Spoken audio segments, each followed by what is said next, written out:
और बात करते हैं आपके सामने इंतखाबात के हवाले से। और ये वो इंतखाबात होने जा रहे हैं जिनको लेकर चिमे गोइयां बहुत ज्यादा है कि क्या ये होंगे या नहीं होंगे, यानी बल्दियाती इदारों के इंतखाबात, पंचायत और अर्बन लोकल बॉडीज के इंतखाबात। और इस सिलसिले में अभी तक की अहम और बड़ी खबर जो सामने आ रही है वो ये आ रही है कि जम्मू कश्मीर इंतजामिया ओबीसीज को भी भरपूर कोटा देने के लिए तैयार है और इस सिलसिले में तमाम तर तैयारियां की जा रही है। रिजर्वेशन दी जाएगी ओबीसीज को कहां पर? म्युनिसिपैलिटीज के अंदर, यानी Jammu municipal corporation, Srinagar municipal corporation, municipal committees के अंदर। और साथ साथ ये भी साफ कर दिया गया कि पंचायत इंतखाबात के अंदर भी इसी तरीके का निजाम जो है वो मुतारफ कराया जाएगा। फिलहाल खबरें ये आ रही है कि जम्मू के अंदर जिस तरीके का जब डिलिमिटेशन ऑफ वार्ड्स हुआ था खवातीन का, तो उस दौरान काफी खतो किताबत इलेक्शन अथॉरिटीज के साथ अवाम का हुआ था, जिस दौरान इसकी ओर तवज्जो मबजूल कराई गई। और अब माना जा रहा है कि कुछ ऐसे वार्ड्स भी है जहां पर ओबीसी की तादाद नॉर्मल वोटर्स से भी ज्यादा है, लेकिन उसे ओपन रखा गया। और ये सारी चीजें और ये सारी दिक्कतें देखने के बाद अब खबर यह है कि Jammu municipal corporation, Srinagar municipal corporation और मुख्तलिफ कमेटियों के अंदर ओबीसी के लिए भी कोटा रखा जाएगा। और इस सिलसिले में बाज़ाब्ता तौर पर डिलिमिटेशन ऑफ सीट्स और डिलिमिटेशन ऑफ वार्ड्स का अमल शुरू किया जा सकता है। बावसूख जराए से हम आपको बड़ी खबर बता रहे हैं कि जम्मू कश्मीर इंतजामिया जो बल्दियाती इदारों के इंतखाबात के हवाले से खबरें आ रही थी और खबर आ रही थी कि शायद ये इंतखाबात वक्त पर नहीं होंगे और इन इंतखाबात को ऊपर नीचे किया जाएगा, वहीं पर खबर ये है कि इन इंतखाबात के अंदर भी रिजर्वेशन का मामला आ रहा है और ओबीसी को लेकर इंतजामिया जो है वो मुतहरिक कहीं ना कहीं नजर आ रही है। जहां एक तरफ से बल्दियाती इदारों के हवाले से रिजर्वेशन की बातें हो रही है, वहीं पर इलेक्शन कमीशन ने 2024 के अंदर इंतखाबात के लिए कमर कस ली है। 2024 के अंदर जो इंतखाबात लोकसभा के हैं उस हवाले से तैयारियां हो गई है और एक और समरी रिवीजन वोटर लिस्ट का होने जा रहा है। इस सिलसिले में बहुत जल्द नोटिफिकेशन जो है वो सरकार की तरफ से जारी की जाएगी। ना दो अहम बातें एक साथ हम आपके सामने रख रहे हैं, एक म्युनिसिपल कमेटीज के अंदर और पंचायतों के अंदर ओबीसी रिजर्व सीटें रखने की बात सामने आ रही है और सरकारी ज़राए के मुताबिक इस सिलसिले में तमाम तर इक़दाम जो है वो देखे जा रहे हैं, किए जा रहे हैं, जबकि खवातीन 33% रिजर्वेशन और दीगर मामला के हवाले से भी बातें जो है वो चल रही है। वहीं पर माना जा रहा है कि जम्मू म्युनिसिपल कॉर्पोरेशन के अंदर जब वार्ड्स की डिलिमिटेशन हुई थी तो उस दौरान ही कुछ चीजें और कुछ हकाइक सामने आए थे, जिसके बाद इंतजामिया इस पर गहराई के साथ सोच रही है। वहीं पर इलेक्शन कमीशन ऑफ इंडिया एक और समरी रिवीजन के लिए तैयार है और यह समरी रिवीजन जो होगा यह पार्लियामेंट्री इलेक्शंस के लिए होगा, पार्लियामानी इंतखाबात के लिए होगा और कट आउट डेट जो है वो उसमें रखी गई है 1 जनवरी सन 2024 और सन 2024 में जो सन 2023 उसकी कट आउट डेट जो है वो रखी गई है।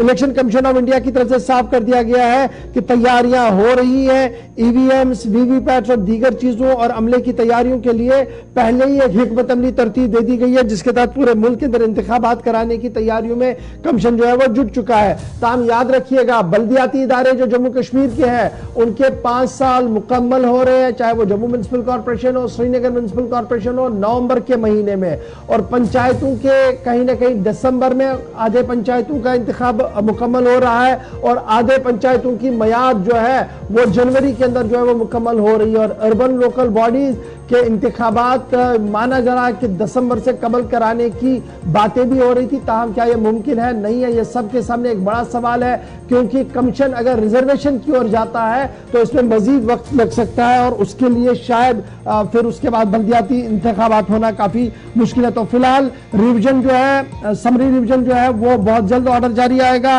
वो पार्लियामानी इंतखाबात के हवाले से होगा। ताहम बड़ी बात यह कि म्युनिसिपैलिटीज के अंदर अब ओबीसी को भी रिजर्वेशन मिलेगी और इस सिलसिले में एक नोट और एक फाइल को तरतीब दिया गया है, जिसे हुकूमती इदारों के साथ डिस्कस किया जा रहा है और इस पर बहुत जल्द एक बड़ा फैसला सामने आ सकता है।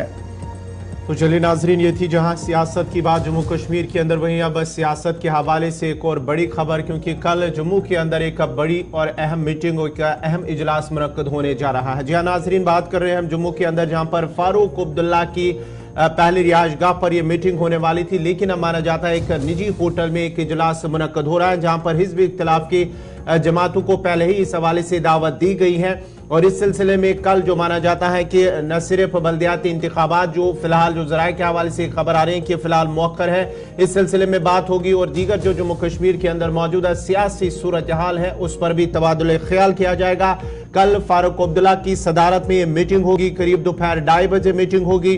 पहले फारूक अब्दुल्ला के जम्मू जो रिहायशगाह है उनकी वहां पर मुनक्कद होनी थी, लेकिन अब उसे वेन्यू चेंज करके अब माना जाता है कि एक निजी होटल में मुनक्कद होगा ये इजलास। इसमें पहले ही सभी जमातों को इस हवाले से दावतनामा दिया गया है और माना जाता है कि यूएलबी इंतखाबात उसके साथ साथ ही पार्लिमानी इंतखाबात पर भी तबादुल ख्याल किया जाएगा और कुछ करारदाद जो सियासी करारदाद है उन्हें पास किया जा सकता है। ये जराए के हवाले से खबर आ रही है। बड़ी खबर हम आपको बता रहे हैं कि कल कुल जमाती इजलास डॉक्टर फारूक अब्दुल्ला की सदारत में मुनक्किद होने जा रहा है। 2:30 बजे इजलास का वक्त जम्मू के अंदर तय किया गया है। पहले ये इजलास डॉक्टर फारूक अब्दुल्ला की रिहायशगाह पर होना था, लेकिन कल रात देर गए एक बड़ा फैसला लिया गया कि मकामी होटल जो जम्मू का है वहां पर इस इजलास को तलब किया जाएगा। और इसके पीछे 2-3 वजूहात बताई जा रही है। एक ये बताई जा रही है कि उम्स और गर्मी जो है उसका ज्यादा असर है, इसलिए जो फारूक अब्दुल्ला के लॉन के अंदर मीटिंग होती थी वो शायद ना हो पाए, इसलिए इस वेन्यू को शिफ्ट कर दिया गया। दूसरी बात यह भी आ रही है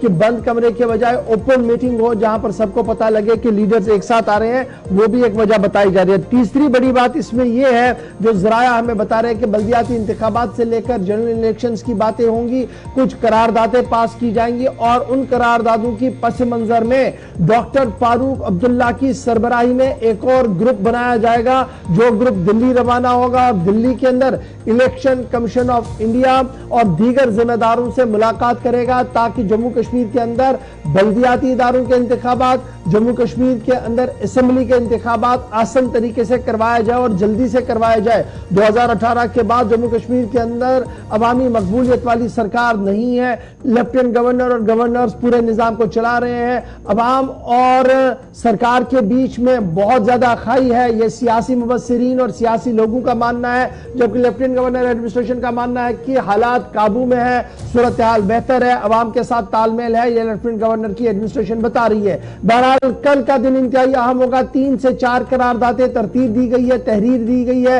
एक सियासी करारदाद यह है कि जम्मू कश्मीर के अंदर इंतखाबात कराए जाए, रियासत का दर्जा बहाल किया जाए। दूसरा यह कि इंडिया ब्लॉक के साथ सब लोग मिलकर चुनाव लड़ेंगे, लेकिन सीट शेयरिंग के मामले पर उमर का बड़ा बयान भी सामने आया है, जिसमें उन्होंने कहा कि सीट शेयरिंग के मामले पर इंडिया ब्लॉक के साथ गुफ्तगू होगी और जो जहां से जीत कर आया वहीं से वो दोबारा भी लड़ सकते हैं। इस तरीके की तजवीज उनकी तरफ से पहले ही रखी गई थी। इधर खबर यह है कि people's democratic party India alliance के अंदर जनूबी कश्मीर से अपने उम्मीदवार को मैदान में उतारना चाहती है। तो देखना होगा कि किस तरीके से इंडिया अलायंस का ब्लॉक भी आगे बढ़ेगा और कल जो इजलास मुनक्किद होने जा रहा है उसमें क्या कुछ होगा। लेकिन बड़ी बात यह कि 2:30 बजे अब यह इजलास होगा, जम्मू के अंदर यह इजलास होगा और एक निजी होटल का वेन्यू मुकर्रर कर दिया गया है, जहां पर फारूक अब्दुल्ला इस इजलास की सरबराही करेंगे।